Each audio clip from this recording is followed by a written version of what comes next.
and welcome back to the Riri Show. I have another fantastic episode for you today. I'm sitting with two legends in the space who are creating something incredible. I'm here talking with Thibault and Tyrone from Bifrost, which is a Web3 derivatives protocol that provides decentralized cross-chain liquidity for staking assets. So please welcome Thibault and Tyrone. Hello, Riri. Thank you for the invitation. Nice to be here. Yeah, hi, Riri. Nice to be here. Yeah, thanks for coming, you guys. I'm so excited to get chatting.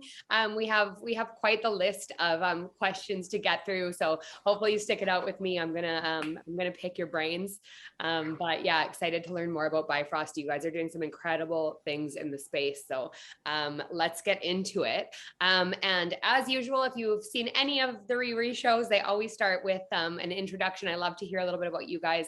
So maybe let's start with Thibault. Tell us a little bit about yourself and kind of how you got started into your role and into blockchain. Yeah, definitely. So my background is pretty standard. I have a sort of a very standard financial background, technical, traditional financial markets. I'm from Switzerland. So I worked for 6-7 years as a portfolio manager in a foreign currency hedging boutique, working in the foreign exchange markets. And I've always been very passionate about crypto, got in around 2016 as a sort of a retail investor following the trends. Around 2019, I decided to quit everything, moved to China, learn Mandarin, still learning. And after 2 years of the pandemic and learning Mandarin, decided to get back into it. Obviously, a lot of things had evolved. I wasn't too familiar with Polkadot, jumped back into it, thought it was perhaps the most interesting and fascinating ecosystem, and reached out to a few VCs. And DFG, which I'm sure you're familiar with, Riri, pretty big in the space with James and Joanna. They were kind enough to put me in touch with Bifrost, and spoke to Lurpis, spoke to the team, and there was a sort of a synergy there in terms of what they were looking for on the sort of strategic front, international expansion and stuff. And I thought it was just an exciting project, a great team, very technical and very ambitious, and here I am today. Yeah, well, I think ambition is something obviously you strive for. That's a big deal to quit everything and move across the globe, really. So way to go there. That's incredible. Yeah, comfort zone and taking risks. I think it's all about that, really. Isn't that funny? That's kind of how I feel too. I actually find comfort in putting myself outside of my comfort zone, so I can relate there. And that's fantastic. Thank you. Tyrone, tell me about yourself. Yeah, definitely. My name is Tyrone, and I'm the product manager and the council member of Bifrost. Same as Thibault, the first time I learned about Bitcoin in 2017. And it was also the first time I actually dive into the industry and learn about the mechanism of different blockchains in the university. So I actually graduated in my post-graduated in 2019 in Glasgow University, and that time I was actually starting. Actually, my major was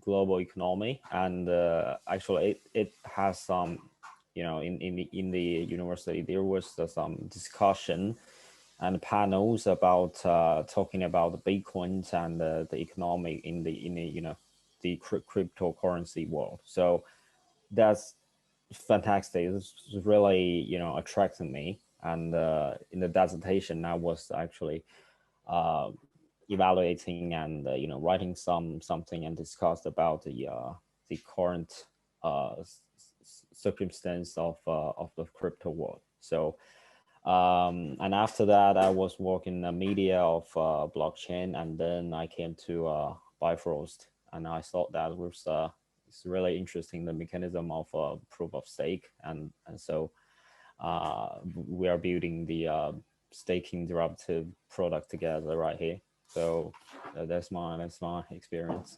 That's incredible. I always love these questions because, the way people find their way or enter into crypto is always like something just totally random, where you hear about it or, it's brought up in some sort of way and you become passionate. So that's really interesting. And obviously your team is quite stacked there over at Bifrost. So that's fantastic. And I know it's been a really busy time for you guys too.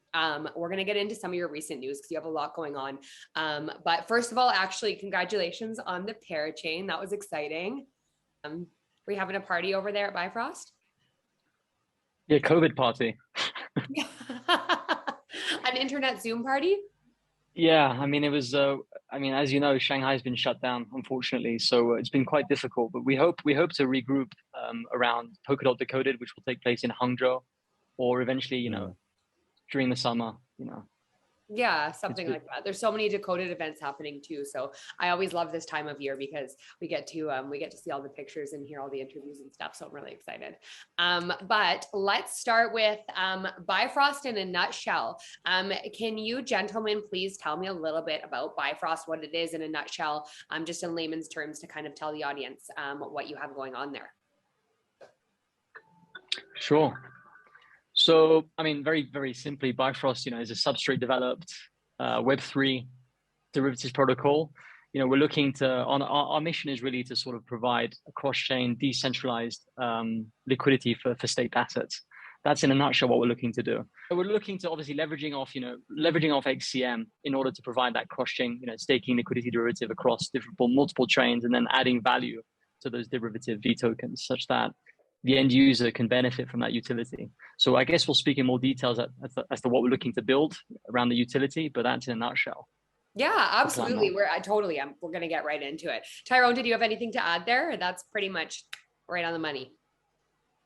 All right, I can add some points from the product side. Actually, yeah, we have seen the potential of the proof of stake potential. The DeFi, you know, the DeFi TVLs is about 100 billion right now, and there was about 50 or to 60% of assets in staking. So I have to say there's a big potential market we are aiming at, and it's quite exciting. So the products around the derivative and the staking derivative is it's a quite competitive product right now. Yeah, it is. I mean, it's extremely exciting for sure. So why did you decide Polkadot then, out of like when you guys were deciding where to launch? Why Polkadot Kusama? What drew you? Definitely the framework of substrate is really attracting us. Have to say, yeah, we the team at the beginning, there was only three members, right? And actually all founders are all developers at the beginning. The formal developers of Anchor and Levy is actually doing the staking service in the previous project.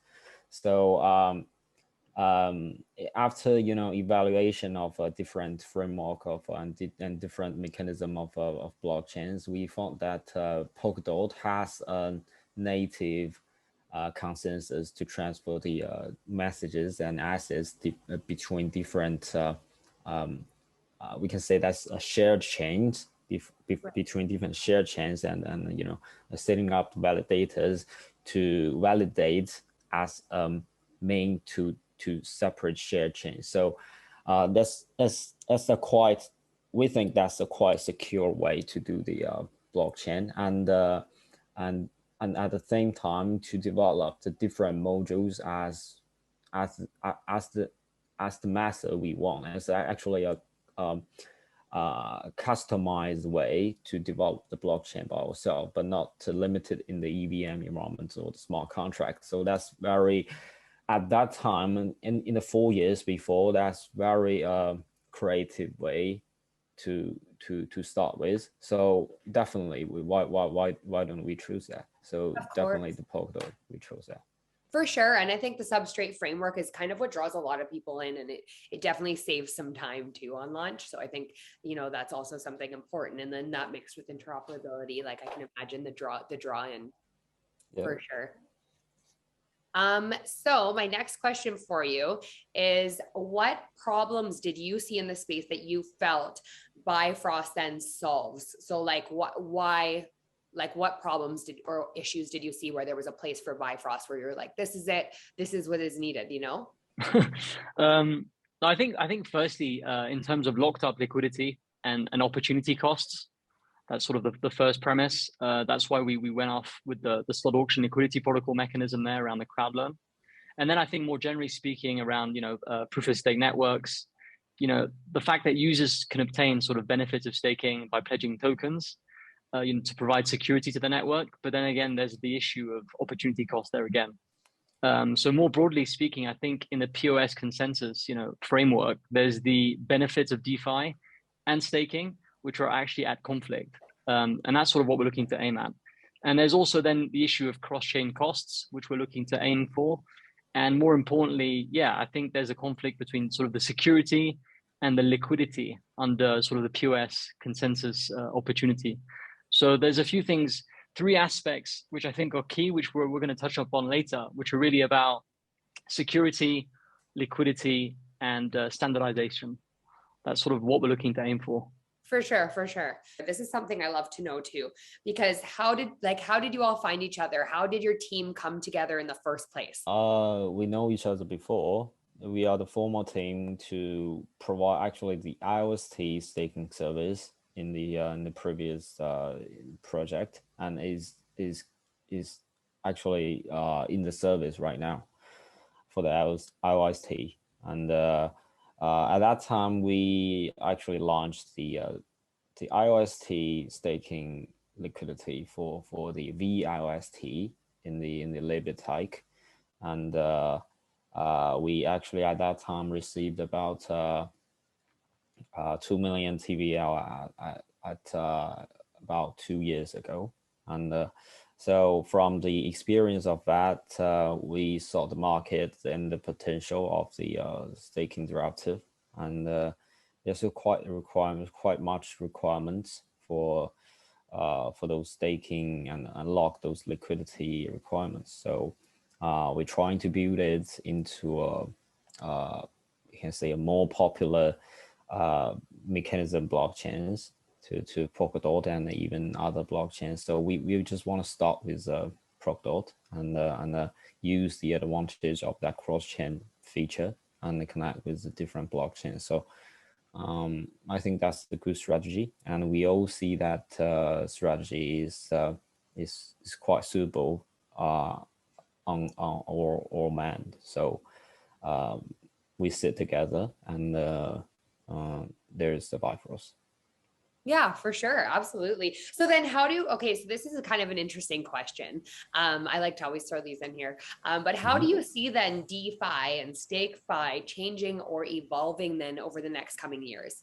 Sort of my opinion, I think maybe we share it or we don't, but it'll be interesting to hear, obviously, Tyrone there. I personally think that, DeFi and sort of StakeFi, if you want to call it, as I mentioned, they're currently conflicting for the user. But then essentially, I think what will happen is there's going to be some sort of like concentration or synergy that will happen, whereby they'll merge in a way. Because I think StakeFi will be sort of a very important and fundamental sort of middleware, which will capture sort of underlying value with the underlying chains and the sort of the applications being built above the chains. And after the sort of the development of POS networks, I think the value of StakeFi will be greater and greater. So that's sort of the first point. And then I think more importantly for users, right? Staking derivatives have sort of just arrived. Just arrived. There's Lido, which is pretty huge, right? But in terms of market value, they're not that huge either. In terms of their TVL, they're huge, but I think there's still a lot there to take place. So we haven't really seen the full adoption of staking liquidity derivatives, nor the benefits that they can serve as an asset within sort of DeFi applications and use cases. And that's sort of what we're looking to build out on that front, sort of merging those two together.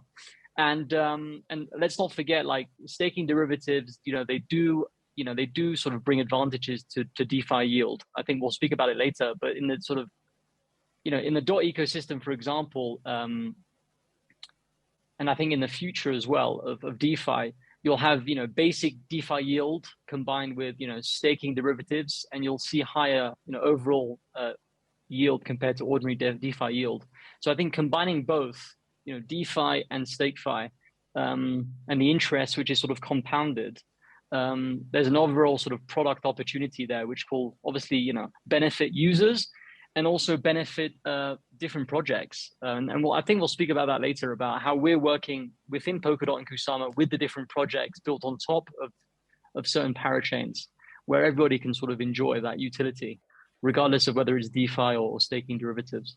Well, it's kind of harmonious too, how that works, right? For sure, for sure. Yeah, and I think that's what I love is, hearing all these teams speak about what they're planning to, what they're building, what they have opinions about the future, because it's kind of like you're taking all of these aspects, all these different aspects of blockchain and tech, and kind of combining them all to make, something more successful or better for everybody. So yeah, I loved your opinion. I thought it was fantastic. Tyrone, what about yourself? Yeah, Thibault has covered everything, I think. The most important thing we are trying to solve is to combine two things, the staking and the DeFi. It was separately before. So staking, staking actually is the you get the return from the validating on the consensus, so you get some reward from it. And it's not part of a DeFi, but it can be seen as the basis of the DeFi. So that's important. When we see lots of DeFi products, you see the yield, but the yield behind the yield is actually have a basis of the staking reward. So the yield coming out, the users would like to choose between where to put the tokens at. It's in the staking or in the DeFi application, DeFi products. So in the previously they have to choose staking or the DeFi, but what we are trying to solve is combine two things and to release a compound product, so the users don't have to choose anymore in the future. Yeah, exactly. And in the end, it ends up being more successful and simpler, in my opinion, for everybody. Mm-hmm. So then just for our viewers, and I know if you're somebody that's been part of staking in any way, you probably already know this, but just for people who maybe aren't as aware, could you tell the viewers a little bit about how staking maybe increases security and the benefits here? Yeah. As I said, the staking is not a part of DeFi. It's quite the nature of the proof of stake blockchain. So the name of proof of chains is actually from the proof of work from Bitcoin and the existing Ethereum. They are using the machine to validate the blocks and using actually validating the works as much as you do, and you have some more possible opportunity to have the reward from the mechanism. But POS is you to stake your token into the network, and you have the right to validate the blocks. So you have the opportunity to get the reward from the POS mechanism blockchains. So it's a quite simple logic. And staking is the underlying require from the network, and so you have validators, you have stakers for validators, and these characters are all protecting and maintain the security of the network, of the blockchain. So secure the network and maintain the blockchains to stake your token, and definitely you will get some reward from it, is actually the economic model of a blockchain that's necessary and is the way to build a society for this blockchain, for this network. And upon it is different applications. So more of staking volume in the network, and more of the percent, or we can say more rate, more value of the network security it is. So yes, it is the simple logic. For sure. And I think too, like, it's nice because it benefits the network and benefits the user, because it's really nice seeing those rewards too. I mean, people love staking, and I understand why. I'm a staker myself. Anything that I can get that I can stake, I am happy with. So it's kind of a benefit on both ends. Your team really ultimately like eliminates barriers. And that's always a positive as we move towards a more kind of united blockchain space. So can you tell me a little bit about VTOKEN and how it eliminates barriers when we look at cross-chain? The VTOKEN, the name of VTOKEN is vulture token. So the vulture token is the shadow token of native token of blockchain. So for example, right now we have staking, we have Ethereum 2.0 launching, and is doing the merging. So Ethereum will going to be the POS mechanism in the following half years maybe, and we actually launched the VTOKEN, the VEther for Ethereum 2.0. And the VEther is the shadow token of Ethereum staking mechanism. So the VE is trying to break down the barriers of, you have to maybe deposit 32 Ether for being active validator, and you have the self-hood, or we can say you have to take it into the staking. We break down that, and we break down as low as if you only have 0.1 Ether, so you can also enter to the world. And just an example, when we have different features and different specific use cases for different V tokens, as well as VDOT and VKSM. VKSM is recently we launched V token, and it's actually eliminated barriers of to stake for the mechanism of Kusama. You have to be an active nominator that requires a lowest amount of Kusama staking for a nominator, and it's actually a barrier for some small nominator, and you have to accumulate much of Kusama in your hand, so you can get the return from the validator. So it's a mechanism in the native way, but we provide the service for all kind of uses, but no barriers. 100%, absolutely. Thibault, do you have anything to add to that? Yeah, I mean, just very briefly, and I think more broadly, I think there are three sort of very important aspects which I think to ensure that we deliver in terms of our mission, but also to sort of aim for a unified cross-chain sort of future, if you want to call it, and cross-chain adoption and growth, particularly. I think there are three aspects. There's security, as I mentioned earlier, there's liquidity, and there's standardization of these liquid staking derivatives. So I think if I can just run through these three different angles, just to give you a bit of an understanding in terms of what we're looking to do, I think that gives you a bit more context. So I mean, currently as it is, casting and redemption methods of, derivatives are done on each chain very differently, right? And each sort of derivative on each chain are confronted with the difficulty of cross-chain to the original chain. So the issue you have here in that front is you can't trade them with each other. And the overall liquidity is if you like, segregated and is not shared. So what happens there is that in most cases, the liquidity pool, right, has to be built on each independent chain.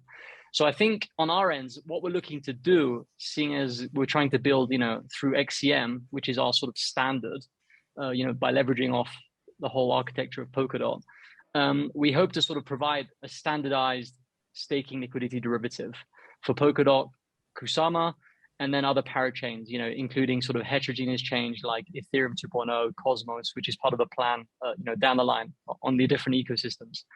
But overall, I think, the staking derivatives, they have to have a unified interface, which is what we're looking to build, a unified redemption method, and also, more importantly, the similar set of agreements. So that's sort of what we're looking to do. And now, how will that help? Well, fundamentally, how it's going to help is that you'll have a standardized derivative which can then be used in a wide array of different DeFi applications and protocols, right? And I think that's sort of the benefit and what we're looking to push, and that's going to eliminate a lot of barriers, as Tyrone was mentioning. So I think, you know, we believe that the security, the liquidity, and the standardization are sort of prerequisites in order to ensure, you know, greater cross-chain adoption. I think that's sort of briefly. Yeah, for sure. That was a fantastic summary. Actually, I really enjoyed that. So then, as somebody who holds VTOKEN, what am I then privy to? Yeah, that's what we're looking to build. I think we can actually afterwards perhaps share, share the sort of access to the DApp and show you, how it would work as a user. But, obviously we're still, I think this is linked to something we'll speak about later in terms of partnerships, but we can speak about it now. But in terms of what you're obviously, privy to is a number of things which we're looking to build now. Obviously there's the inherent staking rewards. On top of that, there's the yields and there's the opportunities which are currently provided on Bifrost DApp, which we're still looking to build out. And then there's obviously cross-chain utility. Now, cross-chain utility on that front is something Tyrone and I are working on a lot. And it's sort of considering the user as key within that, because we are, end of the day, we are users and we want to understand what we can do with the VTOKEN. But this is obviously taking a lot of work. There are some technical sort of obstacles currently because we're still in its infancy. XCM has been alive for about a month. But what will happen is, you'll be able to basically mint a VTOKEN directly afterwards as sort of an SDK contract, which will mean that within that ecosystem, the VTOKEN will be minted immediately there, and we'll have cross-chain sort of applications not only in that ecosystem. So you'll have, just to give you very brief examples, VTOKEN as sort of an LP token, but also as a collateral asset in different sort of lending and borrowing scenarios. So that is sort of what we're looking to do. And there's also, the collateral asset around AUSD as well. So we're talking with a number of different teams to create that utility and not looking to just have a standard staking liquidity derivative, which on top of just staking rewards, just adds yield in a very sort of static way. We're looking to really build out utility for the user. Yeah, and something unique really too. Yeah, but it comes with a lot of sort of challenges, which currently are hard to sort of tackle. Yeah, no, tell us about those. That's actually, I don't have that in my head for my questions, but I do actually ask that question a lot because, one thing that I can really appreciate is that, it's easiest for us to sit here and talk about all these things that, you're doing and we're doing in the space, but there's definitely some barriers, there's challenges. It's not easy, and the teams work really hard and I'd love to hear about some of the challenges you face. Yeah, I think, Tyrone and I are confronted to a few challenges, particularly, when you're looking, well, firstly, there's speaking to each parachain team. So I'll give you an example, we're speaking closely to Moonriver team as we look to build out, the staking liquidity derivative for vMover coming out at the end of the month. And we are now speaking with different teams, notably A-Star as well for their VA Star. So each team has its own sort of intricacies in terms of, what they're doing and how they need things to be done. So there's a bit of an accommodation there in terms of sort of aligning both teams, right? Everybody has their own sort of, priorities and workflows. So that's sort of more of an operational challenge, but it's been pretty good so far. But on the technical side, we've noticed a few things. As an example, as we build out vKusama utility, which we'll be speaking to about afterwards with the DApp demonstration, as we go forward in deploying, utility for vKusama, there are a few hurdles currently that we've noticed. vKusama is a suitable asset for collateral in lending and borrowing protocols. We've spoken to the likes of Akala to add it as a direct collateral for AUSD. However, there's obviously the market conditions and sentiment, which don't help. But in terms of the actual process around evaluating the asset as collateral, there's a bit of a complication there because certain frameworks are not yet done, right? So there's, for example, third-party market risk market asset evaluation companies who don't yet have a very streamlined and clear framework as to how to assess parachain assets for collateral. Mm-hmm. So we are sort of confronted to those issues. And then on another issue as well is different protocols, different DeFi projects within an ecosystem has different sort of requirements for the utility of the asset. So for example, if you go to Astar and you look at, for example, your asset to be a collateral, the different DEXs or lending protocols will have different requirements in terms of minimum liquidity. So we have to make sure that everything works. And then another examples, for example, Moonwell, which is a very, very strong project. They have a pretty high minimum liquidity, number for the collateral asset, just in terms of safety, which we have to sort of hit, which is quite difficult when you're launching a new asset. And then there are things around sort of price feeds about that asset, which have to be sort of considered. And there aren't yet price feeds for these assets because they're not listed on centralized exchanges. And DEXs are not yet part of those requirements within those price feed oracles. So yeah, there's a few things which we're confronted to like right now, but yeah, I guess, there's no easy way around it. No, definitely. And I think, that's part of the journey of building too, right? Like there's always these hurdles you have to jump over. But I think ultimately that's kind of what makes it a strong project in the end, right? Is it being able to kind of stand against these challenges and figure out ways around them. And it kind of grows you as a team also. So For sure. I have a couple more questions before we jump into the demo. But I do also want to ask you while we were on the topic is what assets are supported? Yeah, in terms of in terms of SLP, we've recently launched the staking liquidity protocol. So currently, the first liquid derivative, which Tyrone mentioned earlier, is vKusama. Mm-hmm. And in terms of our roadmap, then we'll have vMover, and then we'll go for VDOT, and then there's obviously going to be v Moonbeam, so vGlimmer, vAkala, vAstar. I mean, these are things down our roadmap which we're Right. sort of always sort of working around, but so that's sort of the general idea. Nice. That's amazing. Actually, it's so funny because I just announced too that Derek Hugh was going to be on my show next week. So that's funny. I'll be chatting with him also. And it was nice. This is my favorite part is when you guys all talk about each other because I'm like, oh yeah, I spoke to them recently. So that's fantastic. It's a great ecosystem for sure. Yeah. For sure. I mean, coming to the point before about challenges, I think although we have challenges, I mean, every team we're working with is very supportive and very helpful. The likes of Akala, the likes of PureStake, Moonbeam, Derek, they've been very, very patient, helpful. So I think we've been very lucky. I think as a whole, the ecosystem is quite collaborative and supportive. Extremely collaborative. This is what my favorite thing about the Polkadot Kusama ecosystem. And I think, not just in terms too of building or, but just in terms of community, I think it's all really supportive. Everybody helps each other. Everyone's great with education. And it's fantastic for that. And I think top notch for sure. So there is, I think we already elaborated a little bit on slot auction liquidity protocols or anything you wanted to add to that? Because that was actually going to be my next question anyways. The protocol, you mean the SLP protocol, the benefits of it? Definitely. We are actually upgrading the protocol right now, from the version 1 to version 2. So the biggest change from version 1 to version 2 is before we generate 2 tokens for one KSM or dot bounding for a crowd loan, but after that we actually release the function to switch between those 2 tokens. So yeah, I can briefly introduce the basic introduction for the SLP is actually point to solve the problem of pledge token in crowd loan. So crowd loan include Polkadot crowd loan, you lock DOT, and Kusama crowd loan, you lock Kusama for 48 weeks, and in Polkadot you lock for 96 weeks, right? So during this time, the lock cannot be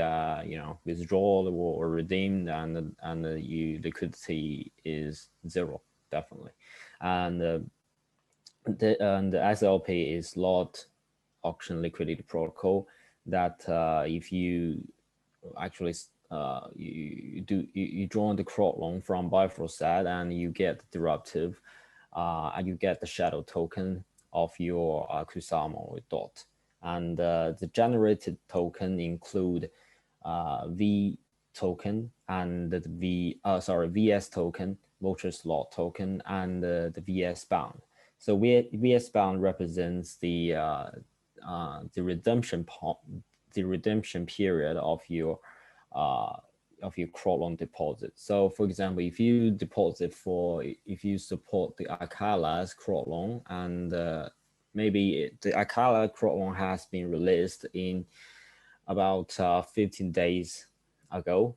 So VSBOND represents you have this certification to redeem your VSBOND in the 15 days ago. So it's a time slot certification, and the VS token is give you the entity to trade during the bonding period. So they have different entity, one for redeem, one for tradable. So for SLP 2.0, we just to combine them into one, and you can definitely switch your switch the VS token between VS bound. So which give you more opportunity to capture your liquidity, and is more of a more friendly users experience during using these two tokens. Sometimes users might confuse about what is there are two tokens, and when to use VSBOND and how I can use VS token. And the VSBOND is definitely a non-fungible token. It represents each power chain's expired or retired time period. So it's a non-fungible token, and the only way to trade it is in the VSBOND market. But now you don't have to worry about this. You can definitely just switch it to VS token, and you hold the VS token as your liquidity position, and trade it as you want. So this biggest upgrades for SLP 2.0, and in the upcoming we have compound bond for these two tokens, compound VS token and VS bond as a traditional bond. So in order you will have you can easily see the time is expired of the bond and what's the return of the bond. So it's quite easy, just a bond, and you can buy it, and as you strategy, as you fund managing strategy, and the easy way to see how much arbitrage you can get. So it's a quite easy traditional bond.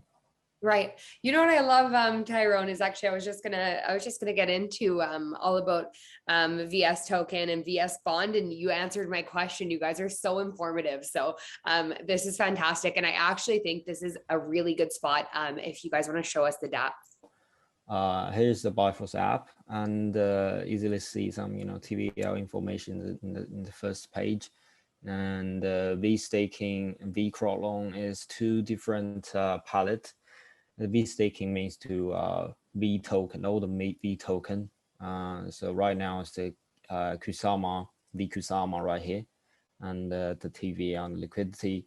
And the VCrowd loan is about V dot and VKSM, as I said in the SLP module, and the total liquidity and the total minted dot and Kusama. So we have accumulated about 32 supported Kusama auction chains. So we accumulated about some of them have been redeemed in the first batch. There were quite a lot of VS Kusama has been redeemed after it expired in the first batch auction. But right now we have about 90,000 VS Kusama accumulated right here. And yeah, VCrowd loan is the SLP protocol backed, and so quite easy way to show you how to do it. So right now ongoing, let's have a view in Kusama auction. So Incube network is ongoing auction, and if you contribute from Bifrost, you can pull it the number you want to contribute with, and so you can get VSKSM and VSBOND as a return. I think definitely you will also get the reward from the Embo crowd loan reward. So what you really get is those tokens VS. Let's see here, the VSKSM, the VSBOND. So if you hold this token during the bonding period, and you can easily go to, as I said, you can convert 2 of this token from VS token into VSBOND. So you can choose one you have contributed portion. So let's say, sorry, I have another account and I can easily show you. Yeah, here it is. Actually contributed for the VS Kusama for the VSBOND for let's see. So if I can convert my VSBOND from, yeah, I contributed for interlay, and the Kintsugi is the Canary network. So I can easily convert my VSBOND to VSKSM in commodity rate of the system rate.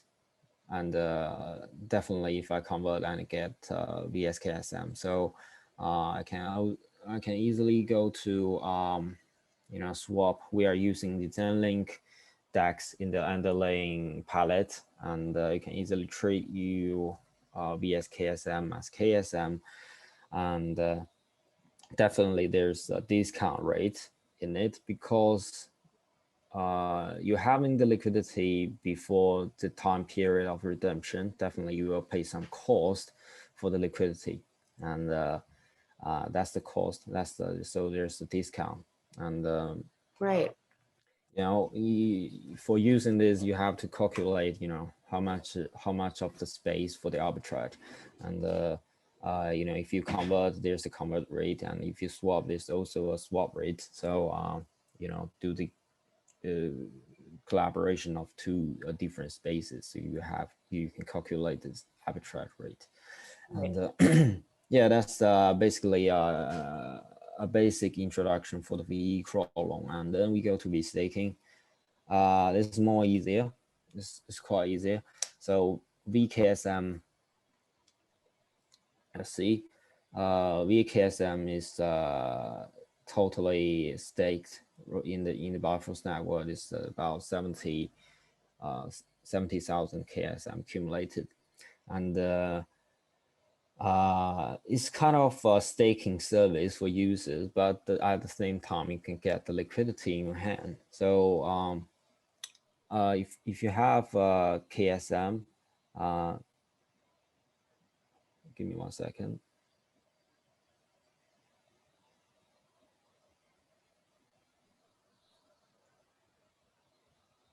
All right, so this is account I have some existing KSM right here, and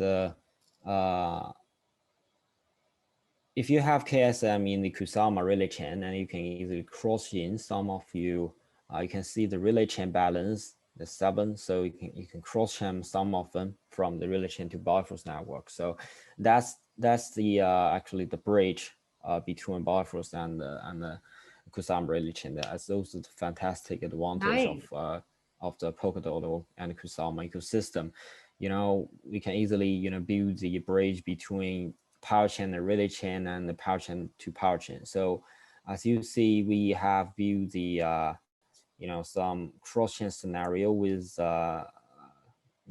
Snake Mine, Moon River, Moon River, and nice. And what we got next?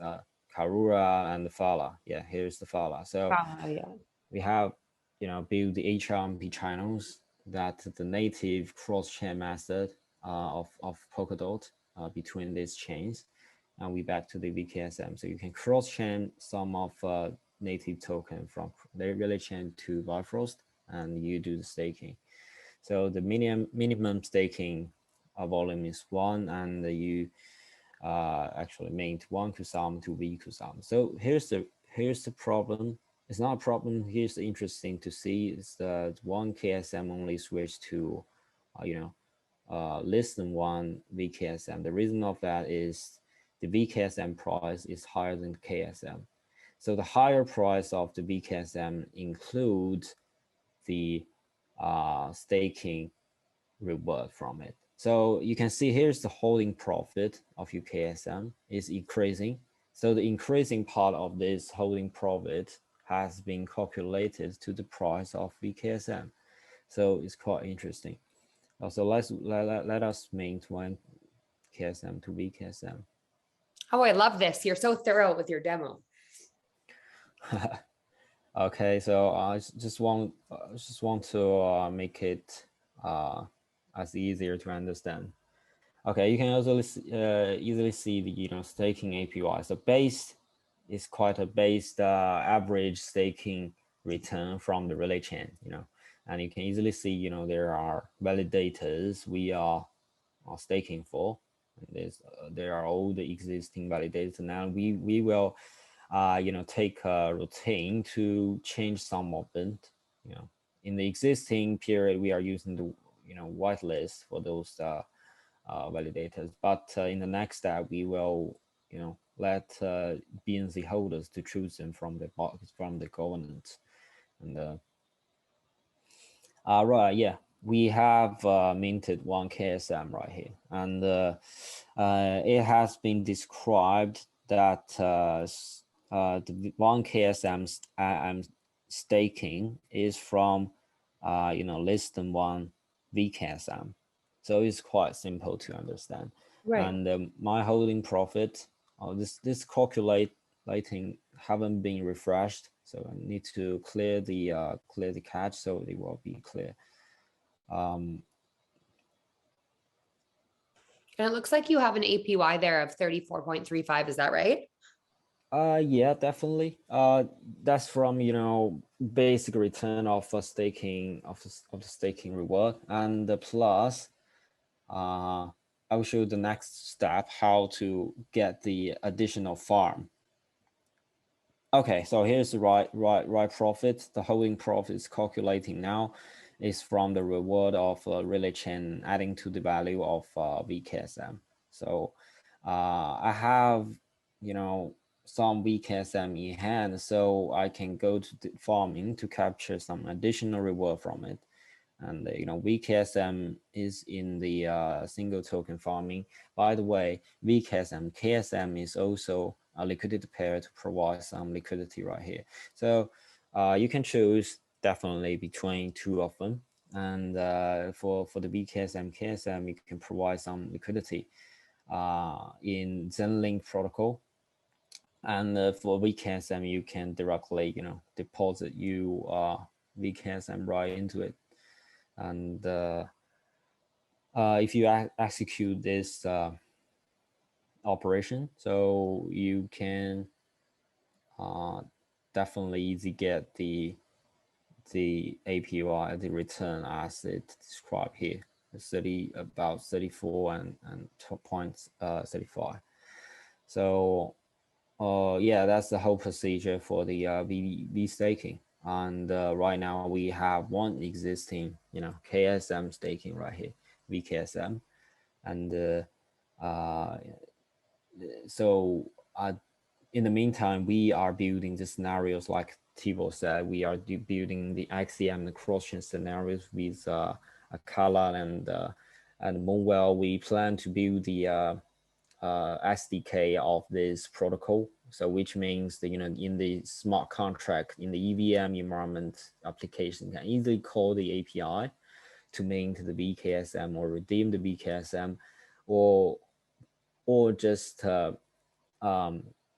set the VKSM KSM pool as a collateral asset pool for the lending and the borrowing business. And this is quite important. We are building the XCM and SDK for this palette.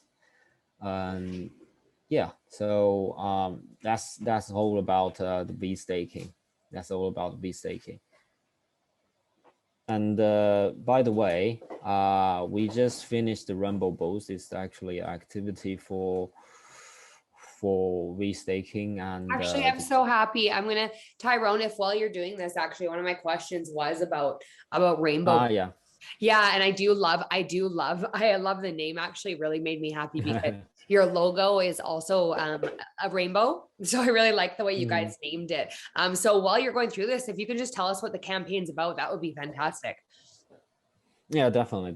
Yeah, that's the question. The Rainbow Boost is actually an airdrop activity for for first batch crawl. So if you are first batch crawl user, maybe you have already received the airdrop from it. So Rainbow Boost is round 1. This time is the activity for the crawl, but next time maybe other, maybe the VMOVR activity or others. But the Rainbow Boost is to incentive users to do on-chain behavior on Bifrost network. So we will release some, score on raindrop for users to accumulate, and you can see it as accumulation score of your on-chain behavior on Bifrost network. So if you ever minted some VKSM, you can have some accumulated accumulated points. So for this address I'm using, I have already accumulated 2086 87 score, and I have my ranking in the whole network. So the ranking is quite interesting. We are actually designing and about to release some NFT on the Bifrost style, ASCA style NFT for the Rainbow Boost users. So if you have some score represent your on-chain behavior you ever did in Bifrost, so you might have chance to win those NFT as a reward. So we are DeFi protocol. We need those experienced users you ever used the Bifrost product. So in the following governance, maybe you also need to pick as the as experienced users to have voting right on Bifrost. So this is the Rainbow Boost, and this time you can see there's some claimed reward from the different blockchains, different power chains airdrops. So we incentive the users to mint VTOKENs, and for if you ever have some previous crawl loan experience, you have some previous contribute to any of the power chains, you might get some boosting, and you can accumulate more score in the minting of VTOKEN. So it's all about the behaviors on Bifrost. Mint VTOKEN, redeem, transfer it, and the next upcoming activities maybe farming, if you join the farming, or we can say some liquidity airdrop if you provide some liquidity for the network. So we just from the high level of this Rainbow Boost, we just set a tool for the network, for the blockchain network, that we want to break down, just not airdrop for free for users, and even some of them are robots, and to grabbing the airdrop but represent the active users. So we just want to make it clean and eliminate those robots, and to make the airdrop makes more sense, and for beneficial and for benefit the ecosystem and network for users. So I think maybe that's a good strategy. Yeah, I really like how you're engaging the community here. And I think, especially, with the Rainbow Boost and with these other things, it kind of creates this fun idea where everybody, you kind of want to push forward and try all these things, and it makes kind of a fun game out of it. So I always like that. And it's prime for adoption too. And adoption's a big part of everything, right? That's a big part of success is adoption. So I really like what you have going on there. And like I said, interface, impeccable job. And that was a fantastic demo. I really, really appreciate that. So kind of an off-topic question, but I did want to ask this. This is kind of a fun one. I don't know what you guys have to say here, but if you could change one thing about the Polkadot ecosystem, if it could be anything, what would it be? Change one thing. All right, change the definitely change the how to say, development speed of the XEM. That's the quite important thing. I know I have to say it's quite slow right now for the XEM being cross-chain messages communicating. It's not the mature version for now, I have to say. And it's not changing, by the way. It's boosting up. It's boosting up and make the Polkadot ecosystem catching up other ecosystem. So that's important. For sure. Thibault, what about yourself? What if you could change one thing, what would it be? Yeah, I think I agree with Tyrone there, and I think as well on maybe more the user side, I would have been great if from the start, Polkadot was maybe more retail or user friendly. We're only seeing now sort of wallets really taking effect and facilitating access and adoption. The likes of Talisman, the likes of Sub Wallet, the likes of Nova Wallet, they've really made it easy. But that would have been good to have that maybe a bit earlier. I think for us, it doesn't really change much because we're still building. But I think, so access, UI, UX, and education, that would be one thing to change. And I think Parity is working on that as we speak. So yeah, not too many complaints. Totally, yeah. The nice thing is they push forward a lot, and I know they're pretty big on education, like especially I was talking to, I know this wasn't I was talking to Bill Laboon, who's been fantastic at education, and we're always pushing out and bettering things. But I always like that question because it's about improving, right? Nothing's perfect from the beginning, and I think that's why Polkadot's so great. Is there's always room for improvement, and they are always improving. So I have maybe like two more questions for you. But we talked a little bit about roadmap. You kind of told us what was just up and coming, but what can we expect ultimately to see in the future of Bifrost? What are you guys working on? Sure. Yeah, no, I think just picking up on what we mentioned earlier, and overall, we're really pushing on the staking liquidity derivative front, as you I think have understood now and users will understand. So we're just really continuously pushing for, HRMP channel openings with different teams. Obviously, setting up on Rococo with them to try out those channel openings. So there's a lot of teams which are still on that. So I think facilitating, channel openings with different teams, XCM as well. And then, setting out and delivering, VTOKENs with the different chains and sort of establishing utility.